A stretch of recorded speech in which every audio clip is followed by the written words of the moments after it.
Hello friends, I am Harsh Sharma back with new video. So आज आपके लिए काफ़ी इंपॉर्टेंट एक वीडियो लेके आया हूँ। ठीक है, तो वीडियो को आप शुरुआत से एंड देखें। ठीक है, ताकि आपको कुछ ना कुछ बेनिफिट ज़रूर होगा, आप कुछ ना कुछ आज ज़रूर सीखेंगे। ठीक है, कि क्या मिस्टेक्स आपको करनी चाहिए और आप रिलेट कर पाएंगे, ये मैं आपको 100% बोल सकता हूँ। अगर जो एक्सपीरियंसड होंगे, जो एग्ज़ाम दे चुके होंगे, 7-8 एग्ज़ाम दे चुके होंगे और अभी भी क्लियर नहीं कर पाए होंगे। ठीक है, तो आप ज़रूर देखें। ठीक है, तो latest begin. Prepared for GATE ESC seriously. ठीक है, बहुत सारे स्टूडेंट जो रहते हैं गेट ईएससी को सीरियसली प्रिपेयर करते हैं। बाकी आपने देखा होगा कि गेट ईएससी को सीरियसली प्रिपेयर करने के बाद भी वो काफ़ी एग्ज़ाम्स जो अटैम्प्ट करते हैं, जैसे एसएससी जेई ले लेते हैं या पीएसयू के एग्ज़ाम्स ले लेते हैं, या फिर कोई सा भी जनरल दूसरा एग्ज़ाम ले लीजिए, आप डीएमआरसी जेई का ले लीजिए, या तो उसमें एग्ज़ाम्स में फ़ेल हो जाते हैं। ठीक है, तो सबके मन में ये रहता है कि यार अपन ने अगर गेट ईएससी की प्रिपरेशन कर रखी है तो अपना सिलेक्शन हो ही जाना है। ठीक है, बाकी मैं आपको ये चीज़ बता दूं कि हर एग्ज़ाम जो रहती है उसकी स्ट्रेटेजी जो रहती है वो अलग होती है, इसलिए हम जो हर एग्ज़ाम में रहते हैं फेल होते जाते हैं। ठीक है, आप देखेंगे कि मैं अपना एक्सपीरियंस बताता हूँ। ठीक है, जब मैं भी गेट ईएससी के लिए 2017 में प्रिपेयर कर रहा था। ठीक है, तो ठीक है 17-18 में प्रिपेयर किया, 18 में मेरा जॉब लगा। ठीक है, अब 2 ईयर्स होने वाले हैं कंप्लीट। तो देखेंगे कि गेट ईएससी के लिए जब मैं प्रिपेयर कर रहा था तो मैं सीरियसली है ना, बस सिर्फ गेट के लिए ही प्रिपेयर कर रहा था। यूँ सोच रहा था कि अरे गेट में हो जाएगा, ईएससी में हो ही जाएगा, ऐसा करके, और बाकी सब एग्ज़ाम्स को मैं स्किप करने लगा था। ठीक है, आप लोगों के साथ भी हुआ होगा। ठीक है, जनरली जो भी एग्ज़ाम में हम देखते थे कि अगर यार जीके पोर्शन आ रहा है तो हम उस एग्ज़ाम को कोशिश करते थे कि स्किप कर देते हैं। ठीक है, अपन सोचते थे अरे नहीं, we are preparing for technical only. ठीक है, अपन टेक्निकल का ही कोई पेपर आएगा तो वही देंगे। बाकी इस चक्कर में आपका क्या रहेगा कि आपके बहुत सारे पेपर छूटते चले जाएंगे। ठीक है, क्योंकि क्या है कि सिर्फ आजकल में ईएससी को भी छोड़ दो आप। ठीक है, तो सिर्फ गेट ही ऐसा एग्ज़ाम बचा है जो सिर्फ टेक्निकल बचा है।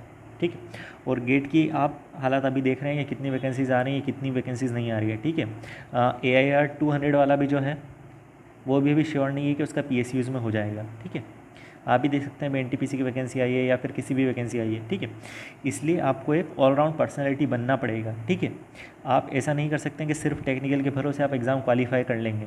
ठीक है, आपको थोड़ा सा नॉन टेक पर भी ध्यान देना पड़ेगा। ठीक है, और ये चीज़ आप जितनी जल्दी समझ जाएंगे आपका सिलेक्शन हो जाएगा। ठीक है, तो जब मैं भी प्रिपेयर कर रहा था 2017 में, तो मैंने शुरुआत की जो 6 to 7 मंथ्स हुए। ठीक है, तो मैं गेट ईएससी करे जा रहा था। ठीक है, तो जब 18 में क्वालिफाई भी हुआ ईएससी का प्री। ठीक है ना, फिर तो ईएससी का प्री भी निकला। ठीक है, उस टाइम पे याद होगा 2018 में शुरुआत में एक ECIL का पेपर आया था। ठीक है, ECIL electronics corporation of India limited, तो मेरा वो भी क्वालिफाई हुआ क्योंकि वो पूरा टेक्निकल पेपर था। ठीक है, और उसमें क्वेश्चंस कैसे थे, गेट लेवल के हो गए, ईएससी लेवल के हो गए, तो वो पेपर मेरा क्वालिफाई हुआ। ठीक है, तो उसके बाद में मैंने दिया DMRC जेई दिया। ठीक है, SSC जेई दिए, सब में मैं फ़ेल होता गया। फिर मुझे लगा कि यार जीके मेरा ठीक था, शुरुआत से मेरा जीके रहा है ठीक। ठीक है, तो जीके में मैं DMRC जेई की भी बात करूँगा तो जीके में मैं अच्छा स्कोर कर रहा था। अराउंड 12 क्वेश्चन या कुछ ऐसे कुछ क्वेश्चन आए थे, तो मैं या फिर 15 क्वेश्चन कुछ थे, तो उसमें अराउंड 12 to 13 क्वेश्चन मेरे सही हो रहे थे। ठीक है, जीके पोर्शन में। और मैं फेल कहाँ कर रहा था, जो पोर्शन में अपने को मानता था कि यार ये मेरा तो पोर्शन स्ट्रॉन्ग है टेक्निकल में। ठीक है, तो टेक्निकल में मैं बहुत सारे मार्क्स लॉस कर रहा था, जो काफ़ी डिप्लोमा स्टूडेंट्स जो थे एटलीस्ट वो गेन कर रहे थे। ठीक है, तो उसमें मेरा सिलेक्शन इस कारण नहीं हुआ। ठीक है, फिर बाद में जो वैकेंसीज आई उसमें मेरा सिलेक्शन हुआ और अभी ठीक है AE की पोस्ट पे हूँ मैं।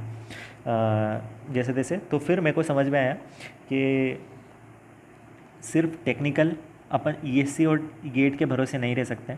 अपने को थोड़ा सा लोअर लेवल पर जाते हुए RS खुरमी, RK जैन, ये वाली बुक्स हैं, इनको भी देखना पड़ेगा, क्योंकि फॉर्मेट ऐसा है। ठीक है, ऐसा नहीं है मैं बोलूँगा कि ये स्टैंडर्ड बुक्स हैं, बाकी आपको प्रिपेयर करना पड़ेगा क्योंकि क्वेश्चंस डायरेक्टली इसमें से आ रहे हैं। ठीक है, आपने DMRC जेई का पेपर देखा होगा तो RS खुरमी से सारे क्वेश्चंस भरे पड़े थे।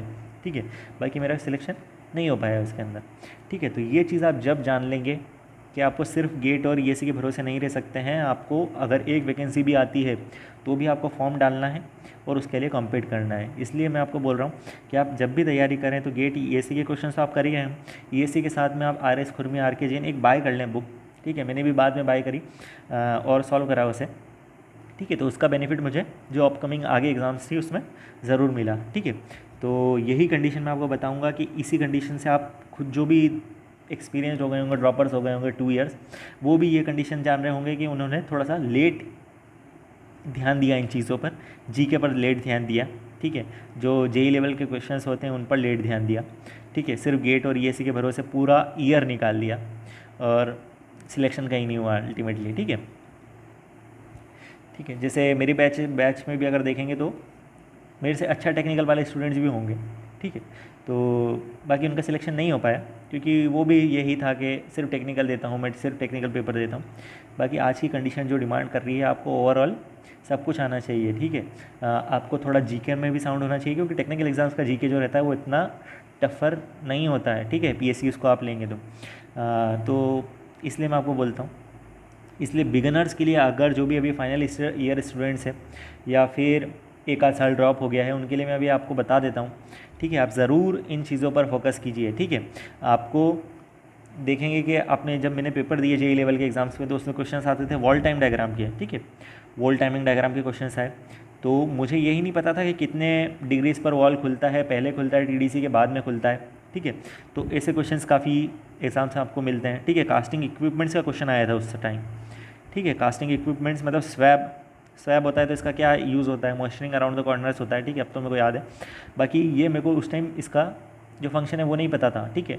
ये क्वेश्चन डायरेक्टली था आरएस खुरमी में, ठीक है, तो अगर मैं पढ़ लेता उस टाइम तो उस टाइम उधर भी सिलेक्शन हो जाता, ठीक है। तो बाकी इस चीज़ में मेरे को थोड़ा सा रिग्रेट रहा, नहीं तो और जल्दी मेरा सिलेक्शन हो पाता, ठीक है। तो अभी मुझे कोई बताने वाला ही नहीं था, बाकी आपको मैं अगर बता रहा हूँ तो आप ज़रूर इस चीज़ को फॉलो करें, ठीक है। मैं ट्राई करता हूँ कि जो भी मेरा एक्सपीरियंस है वो आप स्टूडेंट से शेयर करूँ ताकि जल्दी से जल्दी आपका सिलेक्शन भी हो जाए, ठीक है। क्योंकि अब जो वैकेंसीज अब जो सिस्टम अगर अपन देखें, जो सिनेरियो आ गया है उसमें वैकेंसीज अब कम होती जा रही हैं, ठीक है। इसलिए आप जितना जल्दी सिलेक्शन ले लेंगे उतना ज़्यादा आपके लिए अच्छा है, ठीक है। तो अभी कुछ जो अपॉर्चुनिटीज़ आई है अपनी वाइजेग हो गया है, एनएलसी हो गया है, आरसीएफएल हो गया है, एसएससी जेई हो गया है, या कोई सी भी स्टेट एग्ज़ाम्स में है, अपनी प्लेस श्योर कर लें आप, ठीक है। इसलिए मैं आपको बोल रहा हूँ आपको सफिशिएंट टाइम अभी मिला है, कोरोना की वजह से भी आपको थोड़ा कुछ टाइम और एक्स्ट्रा मिल चुका है, ठीक है। तो इसमें टाइम में आप थोड़ा सा टाइम डिवोट कीजिए आप जीके पोर्शन पर, ठीक है, रीजनिंग पर, है ना। मैं बताता हूँ, ठीक है, मैं क्या करता था, हर कुछ भी पोर्शन जो रहता था सबके नोट्स खुद बनाता था, ठीक है। आप मेरे नोट्स देखेंगे अगर ये वाला है, ठीक है, जैसे मान लेंगे ये वाला है, ठीक है, तो ये मैंने जो वीवी भंडारी आती है पूरी सॉल्व कर चुका था मैं, ठीक है। वीवी भंडारी में आप देखेंगे बेरिंग मटेरियल्स ये तक मैंने नोट कर रखा है, ठीक है, बेरिंग मटेरियल्स, क्योंकि क्या है कि बेरिंग मटेरियल सबको पता है कि बेबिट का होता है, ठीक है। ये भी सबको पता है कि इसकी क्या प्रॉपर्टी होती है, मतलब एक्सीलेंट एम्बेडेबिलिटी और कंफर्टेबिलिटी, कन्फर्मेबिलिटी। बाकी क्या है कि किसी को भी नहीं पता है कि एम्बेडेबिलिटी होती क्या है, कन्फर्मेबिलिटी होती क्या है, ठीक है। तो ये चीज़ें आपको कहाँ से पता चलेंगी, अगर आप बुक्स में थोड़ा सा ध्यान देंगे, ठीक है। बुक्स को अपना पार्ट बनाइए, सिर्फ नोट्स को अपना पार्ट नहीं बनाइए, ठीक है। मतलब कोचिंग्स पे इतना भी डिपेंडेंट ना हो जाइए, ठीक है। और ठीक है, तो tips for beginners I would say, ठीक है, noting down things and learning, ठीक है, मैं हमेशा लिख के ही पढ़ा हूँ, ठीक है। अब वो हैबिट छोड़ दीजिए आपके कॉलेज वाली कि आपने बुक से देख देख के पढ़ लिया और लिख के आ गए, ठीक है। अब वो चीज़ अपने आप को थोड़ा सा लिखने पर फोर्स कीजिए, ठीक है, नोट कीजिए कॉपीज़ में, ठीक है, अंडरलाइन कीजिए और उसे ही रिवाइज़ कीजिए, ठीक है। फिर बुक्स को छोड़ दें, अपने जो परफेक्ट नोट्स एक बार बन गए हैं उसे ही रिवाइज़ कीजिए, ठीक है। फोकस ऑन बुक्स, ठीक है, दिस आर मस्ट बुक्स, ठीक है। कुछ जो सब्जेक्ट्स हैं at least FM, MD, production technology, जो बिगनर्स है वो एटलीस्ट इनकी जो स्टैंडर्ड बुक्स है, जैसे एफएम की हो गई बंसल मान लेंगे, एमडी की हो गई है, ठीक है, वीवी भंडारी मान लेंगे, ठीक है, घोष एंड मलिक हो गई प्रोडक्शन की। तो ये कुछ बुक्स जो हैं स्टैंडर्ड बुक्स जो कोर सब्जेक्ट्स हैं उनकी एटलीस्ट आप बाय कर ले, ठीक है। तो क्योंकि क्या है कि इनमें से आपको क्वेश्चंस हमेशा मिलेंगे एग्जाम्स में, ठीक है। तो by any theory objective book, ठीक है, ईएससी के प्रीवियस ईयर है आपके पास, गेट की प्रीवियस ईयर ही है, तो एक बुक और ख़रीदने में कुछ नहीं जाता है।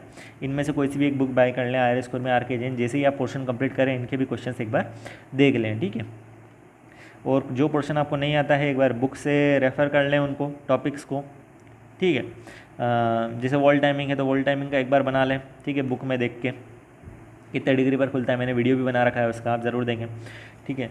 फिर आप जीके पर फोकस करना थोड़ा सा स्टार्ट कर दें, ठीक है। आप अगर मार्केट में अवेलेबल हो तो कोई सी भी कोचिंग से अगर नोट्स हो, ठीक है, जो एसएससी जेई की तैयारी करवाता हो, ठीक है, ईजिली मिल जाते हैं, ठीक है, मैंने भी ऑर्डर किए थे ऑनलाइन, तो एसएससी जेईई के जैसे जीके के नोट्स होते हैं, हिस्ट्री, ज्योग्राफी, ये एक बार आप पढ़ लेंगे ना तो आपको बेनिफिट ज़रूर मिलेगा एग्ज़ाम्स में, ठीक है।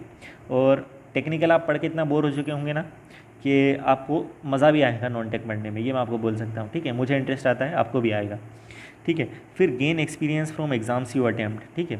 जो भी आप एग्ज़ाम्स देते हैं उससे आप एक्सपीरियंस लें, ठीक है।